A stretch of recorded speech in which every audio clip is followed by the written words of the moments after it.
warahmatullahi wabarakatuh. Perkenalkan, saya Bidan Rida, bertugas di UPTD Puskesmas Wadia Biro, Kecamatan Guru, Kabupaten Buton Tengah, Provinsi Sulawesi Tenggara.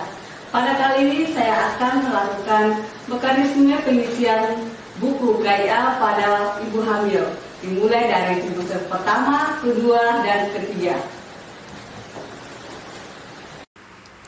Di sini ada perencanaan persalinan pencegahan komplikasi atau biasa disebut dengan stiker POM4K.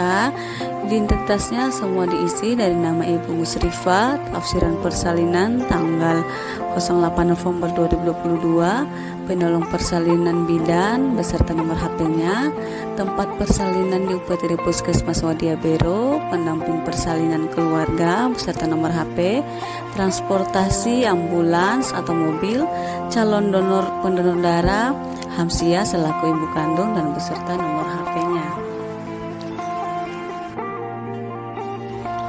Pada halaman kedua terdapat hasil pemeriksaan dari trimester pertama, kedua, dan ketiga. Ibu hamil HPHT 01 Februari 2022, berat badan awal pada saat kunjungan 45 kg, tinggi badan 146 cm, dan IMT didapatkan hasil 21,1. Pada trimester pertama, ibu hamil diwajibkan untuk pemeriksaan 2 kali, satu kali pemeriksaan bidan dan 1 kali pemeriksaan oleh dokter. Jika pemeriksaan dilakukan maka diparaf, jika tidak dikasih centang saja. Begitu juga pada pemeriksaan trimester kedua, 1 kali dilakukan pemeriksaan oleh bidan, dan trimester ketiga 3 kali pemeriksaan, 2 kali pemeriksaan oleh bidan dan 1 kali pemeriksaan oleh dokter. Pada halaman ketiga terdapat pengawasan minum tablet tambah darah. Pada halaman kelima terdapat pelayanan dokter. Pada halaman keenam masih dengan pelayanan dokter, pemeriksaan dokter trimester pertama usia kehamilan di bawah 12 minggu. Karena pasien tadi masih umur kehamilan 10 minggu, maka dokter melakukan pemeriksaan fisik, hasil USG, dan ada kesimpulan dan rekomendasi yang dapat dilakukan oleh dokter. Pada grafik evaluasi kehamilan, di sini ditulis mulai usia gestasi di atas 12 minggu, karena pasien kita pada saat datang kunjungan pertama dapat umur kehamilan 10 minggu, maka tidak perlu ditulis di grafik evaluasi, cukup ditulis di rekam medik dan register di puskesmas. Kunjungan berikutnya dapat umur kehamilan 14 minggu, karena pada umur kehamilan 14 minggu denyut jantungnya belum terdeteksi, maka tidak perlu ditulis. Pada kunjungan berikutnya didapat tanggal 16 bulan 6 2022, umur kehamilan 19 minggu, maka mulai kita tulis dengan denyut jantung janin ditandai dengan kali atau X, didapatkan 135 kali per menit, dan T of U ditandai dengan lingkaran. Pada grafik peningkatan berat badan disesuaikan dengan IMT yang didapatkan sebelumnya. Tadi IMT yang didapat 21,1, berarti rekomendasi peningkatan berat badan direkomendasikan 11,5 sampai 16 kg. Penulisan berdasarkan grafiknya ini, jika tadi pada kunjungan pertama datang dengan umur kehamilan 10 minggu dan berat badan 45, maka ditulis di lingkar ya titik, dan bisa ditulis di atasnya 45 kg.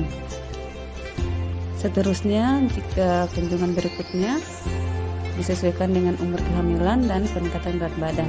Jika peningkatan berat badan dalam 1 bulan naik 1 kilo, maka naik 1 kotak. Jika 2 kilo berarti naik 2 kotak. Begitu terus seterusnya sampai pada kehamilan trimester ketiga, dan dipantau bahwa kenaikan berat badan harus 11,5 sampai 16 kg. Pada halaman ke-9 pelayanan dokter, screening preeklamsia pada usia kehamilan di bawah 20 minggu. Jika terdapat risiko sedang atau risiko tinggi, maka dokter akan mencatat di kesimpulan.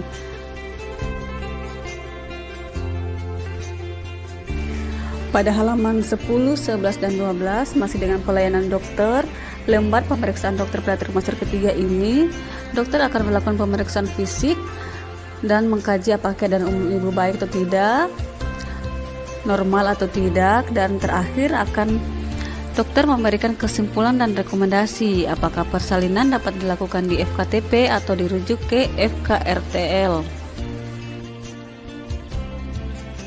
Pada halaman 16, pastikan ibu hamil mendapatkan pelayanan pemeriksaan kehamilan yang meliputi dari 10 tes. Pada halaman 17 ada kelas ibu hamil. Di kelas ibu hamil ini, ibu hamil dapat memperoleh informasi tentang kehamilan, persalinan, perawatan masa nifas, perawatan bayi baru lahir, kebutuhan dan pemenuhan gizi, serta pelayanan kesehatan yang diterima. Pada halaman 18 terdapat perawatan sehari-hari ibu hamil dan yang harus dihindari ibu hamil selama hamil. Pada halaman 19 terdapat porsi makan dan minum ibu hamil untuk kebutuhan sehari-hari. Ada aktivitas fisik di halaman 20, halaman 21 tanda bahaya pada kehamilan, halaman 22 persiapan melahirkan atau ibu bersalin. Semua dari halaman 16 sampai halaman 22 bisa didapatkan di pelayanan kelas ibu hamil.